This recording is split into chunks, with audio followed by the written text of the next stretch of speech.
نحمده ونصلي على رسوله الكريم اما بعد فاعوذ بالله من الشيطان الرجيم بسم الله الرحمن الرحيم وما لكم لا تقاتلون في سبيل الله والمستضعفين من الرجال والنساء والولدان صدق اللہ العظیم۔ ہری ہے شاخ تمنا، ہری ہے شاخ تمنا، ابھی جلی تو نہیں، دبی ہے آگ جگر کی، ابھی بجھی تو نہیں۔ واجب الاحترام معزز سامعین و حاضرین، میں مدرسہ مرکز اہل حدیث جامعہ تعلیم القرآن والحدیث کوٹلہ محمد ظریف خان کی طرف سے آپ ساتھیوں کے سامنے یکجہتی کشمیر کے حوالے سے چند معروضات پیش کرنا چاہتا ہوں۔ سب سے پہلے آپ ساتھیوں سے گزارش ہے، سارے ساتھی جوش کے ساتھ کھڑے ہوں، جھنڈے لہراتے رہیں، جذبے کا ثبوت دیں۔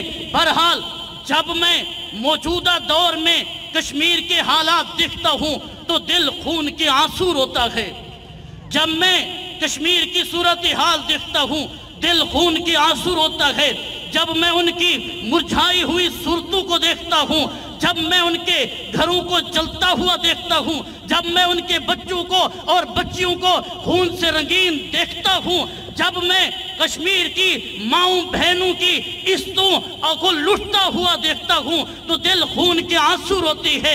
جب میں ان کے چھوٹے چھوٹے معصوم بچوں کی چیخو پکار سنتا ہوں، روتا ہوا سنتا ہوں، دل خون کے آنسو روتا ہے۔ حضرات، جب میں کشمیر کے بوڑھے لرزداتے کانپتے ہوئے ہاتھوں کے ساتھ آسمان کی طرف ہاتھ بلند کرتے ہیں اور روتے ہوئے آزادی کی امید لگائے ہوئے روتے ہوئے نظر آتے ہیں تو دل خون کے آنسو روتا ہے۔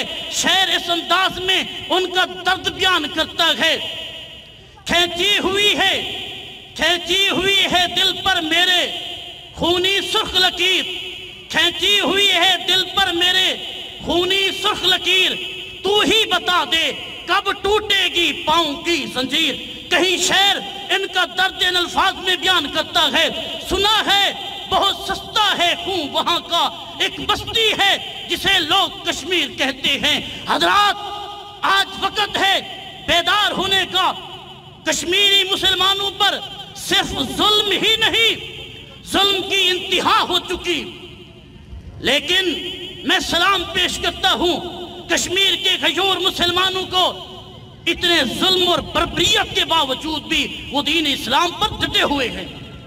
اور کسی شاعر نے کیا ہی خوب کہا، جفا کی تیغ سے گردن وفا شعاروں کی، جفا کی تیغ سے گردن وفا شعاروں کی، کٹی ہے برسرے میدان ابھی جھکی تو نہیں، وہ ڈٹے ہوئے ہیں۔ حضرات، میں آپ احباب سے گزارش کرتا ہوں، میڈیا سے گزارش کرتا ہوں، ارباب اقتدار سے گزارش کرتا ہوں، خدا را خاموش تماشائی نہ بنے بلکہ ان کے حق میں آواز بلند کریں۔ لیکن آج افسوس کوئی آدمی ان کے حق میں آواز بلند کرنے کو تیار نہیں۔ عجیب ہے دنیا اور اہل دنیا کا بھی مزاج کیا ہی عجیب ہے۔ کبھی تو ایک حقیر سے جانور کے ظلم کو بیان کرنے کے لیے اس کو ساری امت کے سامنے، ساری دنیا کے سامنے پیش کیا جاتا ہے، لیکن افسوس، صد افسوس، کشمیر پر ہوتا ہوا ظلم آج کسی کو نظر نہیں آتا۔ تنظیمیں کتوں کے حقوق کا خیال رکھتی ہیں، جانوروں کے حقوق کا خیال رکھتی ہیں، لیکن میں پوچھنا چاہتا ہوں ان اداروں سے، کیا کبھی کشمیر کے حقوق کی بات کی ہے؟ کیا کبھی سوچا ہے یہ ظلم ہو رہا ہے جب کشمیری بچوں کو جلا کے راکھ کر دیا جاتا ہے، جب ان کے گھروں کو نظر آتش کر دیا جاتا ہے؟ کبھی کسی ادارے کو خیال تک نہیں آتا۔ اس لیے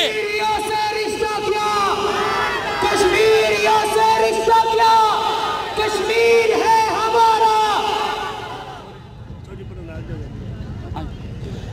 آخر میں تمام احباب سے یہ گزارش کرتا ہوں، میڈیا ادارے ارباب اقتدار سے اور عوام و ناس سے یہ گزارش کرتا ہوں، خدا را خاموش نہ ہوں، اپنی آواز بلند کریں۔ کشمیریوں کے بارے میں جو ظلم ہو رہا ہے اس کے خلاف اپنی آواز بلند کریں، چپ نہ سادیں، کیونکہ ظلم پر چپ رہنا بھی ظلم ہے۔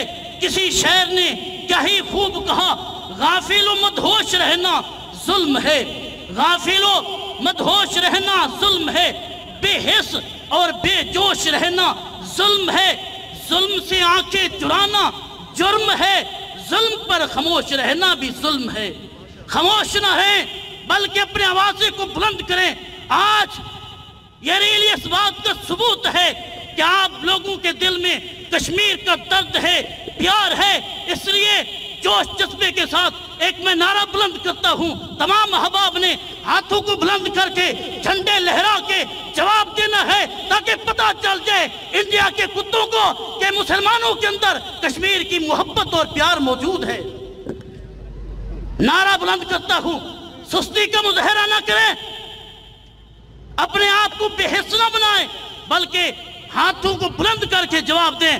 نعرہ تکبیر، کشمیر ہمارا ہے، کشمیر ہمارا ہے، کشمیر ہمارا ہے، کشمیر بنے گا، کشمیر بنے گا، ہم لے کر رہیں گے، ہاتھ بلند کر کے جذبے کے ہاتھ، سکون جذبے اور جوش کے ساتھ نعرہ بلند کریں گے اور نعرے کا جواب دیں گے۔ ہم لے کر رہیں گے، ہم لے کر رہیں گے، ہر طرف سے ہاتھ بلند کریں، جھنڈوں کو لہرائیں، ہم لے کر رہیں گے، ہم لے کر رہیں گے، ہم لے کر رہیں گے۔